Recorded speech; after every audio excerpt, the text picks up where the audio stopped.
El naturalismo se deriva de las palabras en latín ius, que significa derecho, y natura, que significa naturaleza, y se basa principalmente en la corriente de la filosofía del derecho, que dice y afirma que al menos una parte de las normas son universales y que son inviolables. Cabe destacar que el origen de estas normas, de estas normas de la naturaleza, varía mucho sobre el autor, si dado por Dios, por la razón y por la naturaleza, pero el concepto de normas de naturales siempre va a ser el mismo. Siempre vamos a entender que las normas naturales son de carácter universal y que son también inviolables. Vamos a dar como ejemplo uno de los que más aportó a la concepción de este concepto, valga la redundancia, que fue Aristóteles. Como uno de mis compañeros le va a explicar más a fondo, pero básicamente, para repasar, Aristóteles dice que el ser humano es un animal que tiene que vivir una polis, es su naturaleza vivir una polis, y es obvio que se necesita de unas normas que pues puedan ayudar a mejorar la conducta, y estas normas son de carácter lógico, son de carácter racional, y se deriva también de la concepción divina, y se basa muchísimo más en la concepción humanística de lo que necesita el ser humano y la capacidad que tiene el ser humano de racionar qué es lo bueno y qué es lo malo, y pues es la creación de estas normas naturales. Y es muy común confundir términos y confundir conceptos como lo son el ius, naturalismo, el derecho natural y la ciencia del derecho natural, y del mismo modo en el sentido contrario, como lo es el ius positivismo, el derecho positivo y la ciencia del derecho positivo. Pueden escucharse igual y pueden tener hasta una relación, pero esa misma relación las hace diferentes. Entendamos que el ius naturalismo y el ius positivismo son escuelas de pensamiento jurídico. La diferencia radica en el que el ius naturalismo se detiene en la existencia del hombre, o real o ya sea la idea del derecho natural, y la diferencia con el ius positivismo es que este radica en las normas del hombre con ayuda del derecho positivo. Y esto no quiere decir que el naturalismo desconozca el positivismo y que el del positivismo desconozca el naturalismo, claro que no, pero cada uno tiene un enfoque diferente, una idea diferente en el cual realzarse y en el cual entablar una sistematización jurídica. Entendamos que el derecho natural y el derecho positivo son dimensiones del derecho, no son partes del derecho. Cada una son el derecho en sí. ¿Qué es el iusnaturalismo? La palabra iusnaturalismo deriva del latín ius, que significa derecho, naturalis, que significa naturaleza, y del sufijo ismo, que significa doctrina. Se puede definir el iusnaturalismo como la doctrina con la cual existen leyes que no han sido puestas por la voluntad humana. Son reconocibles mediante la búsqueda racional, de la que derivan, como toda ley moral o jurídica, derechos y deberes. Por el hecho de ser ley natural, derivan derechos y deberes naturales. Estos derechos deben ser respetados por el Estado y no pueden ser violados. También es una corriente filosófica de pensamiento desarrollada en el ámbito del derecho para el fundamento de los derechos humanos. Para el naturalismo, el origen de este tipo de derechos se halla en la propia naturaleza de las personas. De este modo, el naturalismo sostiene que el derecho natural es aquello que todos los seres humanos tienen justamente por ser seres humanos. Esto quiere decir que para el naturalismo existen dos aspectos o momentos precedentes e independientes al derecho consuetudinario, el derecho positivo y el derecho escrito. El derecho natural, derecho justo o correcto. El derecho positivo, que es impuesto por las autoridades humanas. Según esta concepción teórica, el derecho positivo, para ser verdadero derecho, no puede contradecir las exigencias del derecho natural. Estos derechos universales corresponden a las leyes naturales. Los derechos inalienables y subjetivos de cada ser humano son en último los dispositivos que permiten la creación del Estado, dado que es cada individuo que decide racionalmente entregar a un tercero regulador una fracción de su autonomía y soberanía, para que éste le asegure el disfrute de sus otros derechos y además abstenga de atacarlos arbitrariamente. Lo que une a los filósofos del derecho natural es que plantean la misma pregunta: ¿cuál es el origen de la sociedad? Y lo resuelven de la misma manera: el estado natural y el contrato social. La pregunta y la respuesta misma revelan de inmediato la concepción para la cual la sociedad ya no constituye un orden natural creado por Dios, sino que configura un orden artificial plasmado por los hombres. Existen ciertos principios morales y universales, los que hoy en día conocemos como leyes o derechos universales. El contenido de dichos principios es cognoscible por el hombre mediante la razón. Su objetivo es decretar cuáles normas pueden ser o no ser consideradas derechos para así ser un corrector ético y supremo. Asimismo, este derecho posee rasgos atemporales ya que no cambia ni se rige a través de la historia. Permanece de manera innata en el hombre, en la sociedad y en la cultura. La doctrina del naturalismo se rige por una serie de principios que son de carácter universal e inalterable, las cuales dan base a unas leyes positivas, que si no se cumplen o van en contra de dichos parámetros se considerarán ilegítimas. Este derecho se basa en el dogmatismo de la fe, parte de un asunto racional por lo cual es irrefutable. También busca el bien común y aplicable en todos los hombres, por lo que le confiere una tendencia universal y digna. Otra característica del naturalismo es que por su naturaleza estos principios no tienen por qué ser plasmados o escritos en un ordenamiento jurídico. Escuela del Derecho Natural o iusnaturalismo.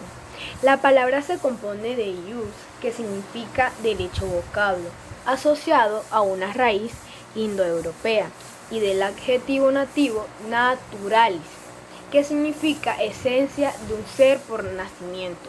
A esto le agregamos el sufijo ismo, que expresa doctrinas de creencias y movimientos ideológicos elaboradas por la razón, basada en la tendencia o inclinaciones intactas a nuestro ser, que organizan de modo fundamental las condiciones humanas. Es una escuela de pensamiento para la que existe un derecho superior, compuesto por un conjunto de valores que actúan como inspiración de sus contenidos y como guía de la actuación y decisiones de los agentes del derecho. Cuando hablamos de iusnaturalismo, debemos entender que hace la referencia a todas las doctrinas que tienen la relación con el derecho natural, aun cuando la interpretación que él hace sea muy diversa. El derecho natural lo podemos definir como aquella parte del orden jurídico formado por el conjunto de principios elaborados por la razón basada en las tendencias o inclinaciones intactas a nuestro ser. Buenas tardes compañeros y compañeras, buenas tardes profesora, mi nombre es Leslie Alexandra Peña Ramírez y el día de hoy vengo a hablarles sobre el iusnaturalismo y la función que tiene esta doctrina en este derecho, lo que ejerce, ¿sí? La doctrina del iusnaturalismo es ética y jurídica, que postula la existencia de los derechos fundamentados o determinados de la naturaleza humana. También esta doctrina propugna la existencia de un conjunto de derechos universales, superiores e independientes al derecho escrito, al derecho positivo y al derecho consuetudinario, el cual este fue una de las fuentes más antiguas del derecho y es un conjunto de normas derivadas en un determinado tiempo, es decir, en un tiempo prolongado. También se le denomina al derecho natural como una de las fuentes del derecho o de la justicia, junto a la costumbre y al derecho positivo o escrito. Además, cabe resaltar que el derecho natural es un conjunto de normas o preceptos que nacen de la misma naturaleza o conciencia humana. Esta doctrina es la clave filosófica para que nosotros, los seres humanos, entendamos el liberalismo político y económico, donde nosotros, los seres humanos, valga la redundancia, tenemos derechos a los derechos prestatales, los cuales estos son los que permiten la formación del Estado, y que estos derechos se den y se ejerzan de una manera respetuosa, valorada, sin ser violados. Esta doctrina nace también como respuesta a los abusos del poder cometido por el poder absolutista frente a los súbditos. También esta está de acuerdo y apoya la idea de que exista una serie de derechos propios de los seres humanos, sin que tenga una distinción alguna, donde estos derechos son establecidos como una parte de un orden social, ¿sí? Además, estos derechos son relacionados con la ética y con la moral, donde vienen siendo entendidos para nosotros como unas normas de buena manera donde nosotros debamos conocerlos y debamos cumplirlas. La doctrina del derecho natural pretende deducir las normas del derecho justo, es decir, las normas que se encuentran prescritas para poder conducir al hombre. Estas pretenden inferir algún deber o algún hecho de alguna norma. Esta doctrina es la metafísica del derecho, lo cual está caracterizada por la metafísica idealista de Platón por un dualismo fundamental, donde además la doctrina del derecho natural proviene de una instancia suprahumana cuya función consiste en explicar y sobre todo justificar aquel. Muchísimas gracias. Hola a todos, el día de hoy junto con mi compañero Jorge Soto vamos a exponerles o vamos a hablarles acerca de los principales exponentes del Justnaturalismo. Entre los principales exponentes del Justnaturalismo podemos mencionar a los pensadores teóricos como lo era Platón en el siglo IV a.C., Tomás de Aquino en la mitad del siglo, Hugo Grocio, quien fue que marcó la diferencia entre el Justnaturalismo clásico y el Justnaturalismo moderno. Y también podemos mencionar a Thomas Hobbes o Hobbes en el siglo XVII, entre otros. Pero para que esto sea un poco mejor, ¿por qué no nos devolvemos un poco hacia el pasado y que sean ellos quienes vengan y nos expliquen un poco acerca de su vida y qué aportaciones hicieron al Justnaturalismo? Así que vamos con ellos. Mi nombre es Platón. Nací en el 427 a.C., en Atenas, Grecia. En realidad mi nombre no es Platón, es Aristócles, solo que este apelativo me lo dan debido a que en mi juventud fui bicampeón en lucha y Platón significa espalda ancha. Es por esto que se da este apodo. Hablemos un poco acerca de mi vida y mi familia. Pertenecí a una familia muy noble.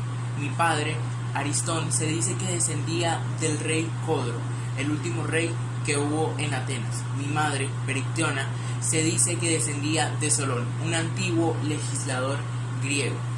Además, tengo 3 hermanos, 2 hombres y una mujer. Los 2 hombres eran Glaucón y Adimanto, y la mujer era Potona. Si en la actualidad existen fotos de mis hermanos, se las irán apareciendo por acá en este video. De joven también me interesé por la política, pero me desilusioné al ver los políticos de Atenas. Es por eso que comienzo en la filosofía, más o menos a los 20 años.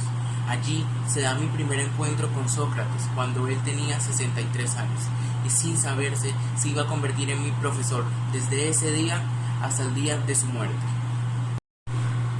También fui discípulo de Sócrates y maestro de Aristóteles.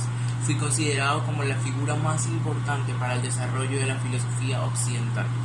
Y en el año 387 fundé la Academia, mejor conocida como la Academia Griega.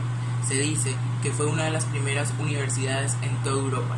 Allí se dictaban materias como lo era la biología, la astronomía, la teoría política, la matemática, la filosofía, entre otras. Uno de mis mejores alumnos fue Aristóteles. Mi movimiento fue el platonismo, y mi obra más destacada fueron los diálogos de Platón. Hola a todos, soy Tomás de Aquino. Nací en el 1225 en el reino de Sicilia. Mi madre es Teodora Rossi y mi padre es Landulf de Aquino. Mis hermanos son James de Aquino, Ronald de Aquino, Aimo de Aquino, Mary de Aquino y Teodora de Aquino. Teólogo, filósofo, católico perteneciente a la orden de predicadores. También soy considerado una de las figuras más importantes para la enseñanza escolástica y también una de las figuras más importantes en la teología sistemática. En materia de metafísica, una de mis obras más representativas fue una de las fuentes más citadas en el siglo XIII, aparte de servir como referencia para las escuelas tomistas y neotomistas. consideraba como el doctor angelino, doctor común y doctor humanidad, también como una de sus fundamentales obras para el aprendizaje de la filosofía y de la teología. Ya para finalizar, fui el mayor exponente, defensor clásico de la teología natural. Dos de los grandes exponentes del justnaturalismo, como lo son Sócrates y Aristóteles, nos dejan una idea clara de lo que verdaderamente es el justnaturalismo. Ellos nos dicen que en sus versiones tradicionales, ésta se compromete con las creencias que ya existen, por encima de las leyes creadas por el hombre. Ciertos principios del derecho natural son de modalidad inmutables y eternos. También nos dicen que estos principios son de moralidad inmutables y eternos, contrariamente a las leyes humanas que pueden cambiar de una comunidad a otra y de tiempo en tiempo. Las leyes humanas que se encargan de regular los asuntos más elevados e importantes de la comunidad deben estar de acuerdo con los principios de Tipos de bionaturalismo. Existen tres tipos de bionaturalismo: el teológico, el racionalista y el de la naturaleza de las cosas. El teológico. Este modelo estipula que el derecho humano o natural debe ser acorde a los principios o preceptos morales imperantes en una religión o credo determinado. Esto quiere decir que puede ser cristiano, judío o musulmán. El derecho obedece a estos principios siendo separado de los mismos. Tiene dos aspectos importantes. El primer aspecto afirma que el origen del derecho natural es Dios y que las leyes divinas deben derivarse de las mismas. Esto concluye que el derecho obedece a la voluntad de Dios. El segundo es que no es subjetivo porque la objetividad de la divinidad se hace patente. La racionalista. Esta dice que el derecho natural no deriva de los mandatos de Dios, sino de la naturaleza o estructura de la razón humana, y empiezan a suprimir las concepciones de la ley divina. Aquí es donde nacen los principios de justicia, tales como vivir honestamente, dar a cada quien lo que se merece y no hacer daño a los demás. Algunos juristas denominan esta corriente como una corriente individualista. El de la naturaleza de las cosas. Ciertos aspectos de la realidad poseen una fuerza normativa que constituyen una fuente de derecho que debe adaptarse al derecho positivo.